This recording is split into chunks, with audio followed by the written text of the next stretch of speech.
This is Shaun with River City Truck Parts, and today we're going to talk about turbochargers. The conventional early technology, what we're used to from like all the way from the 40s up to the 90s. We're also going to showcase what the VGT turbos is, which all modern diesel engines run now, and that's your variable geometry technologies. We're going to go into, this is your most common turbo on diesels from 1950 to 1999. This is a wastegated turbo here. Looks the same as a VG turbo on the front, but on the back we have your wastegate here, which slows down your turbine wheel. This is your turbine side, it's the hot side.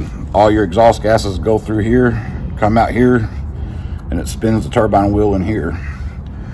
This is your wastegate passage. When the turbo gets to too high of an RPM, this opens up, slows your turbo down, and keeps from overspooling the turbo, which slows down the RPMs in the shaft itself to keep it manageable.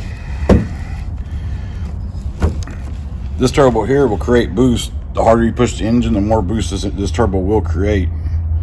It's bad on low end performance because it takes a while for the engine to get the turbo up to speed, so you can start making your boost pressure out of here.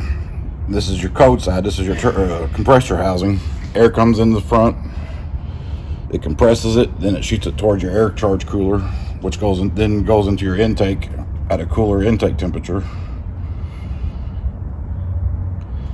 And this turbo right here, I think it come off of a Duramax engine, so it runs two banks into one, and then one downpipe out the back of the truck.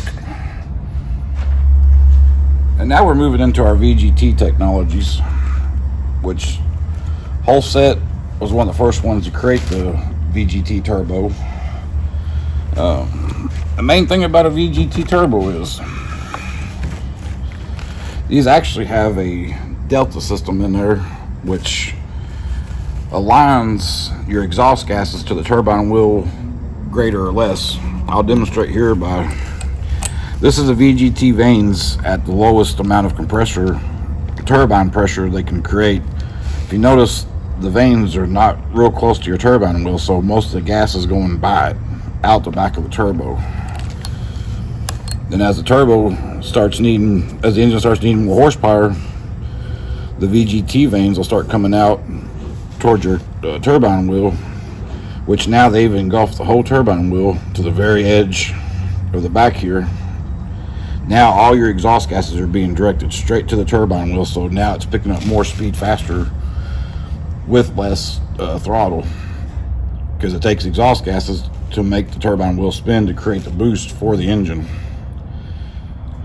All right, and the benefit with this is now you can not take as much fuel, and now all your turbine gases are spooling the turbo up, so you don't have that lag and bad fuel economy that diesels were known for back from the 50s to the 90s. So less throttle means more boost, so now you're making better miles per gallon, even in the city, taking off every time. Because at idle, the turbine will slow, the VGT vanes will slow down the turbo. Then at full throttle, they'll kick it out, spin the turbo up, and now you're already making boost on low engine RPM. You're making full boost,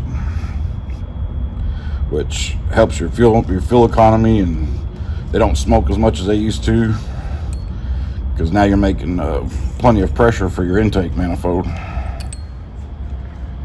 Alright, so I showed you the differences in the conventional turbo and your VGT turbo, and the main benefit of the VGT turbo is better fuel economy, better low end horsepower, done away with turbo lag. So whenever you're replacing a turbo, make sure you have a shop run all the troubleshoot codes, figure out what their other problems is with your engine, make sure there's none leading to causing the turbo to cause itself to have failures. If you need help, you can also call the sales team at River City Truck Parts. We can help troubleshoot the error or figure out what problem that you need to replace your turbo and get you into the correct turbo for your engine. Thank you. This is Shaun at River City Truck Parts.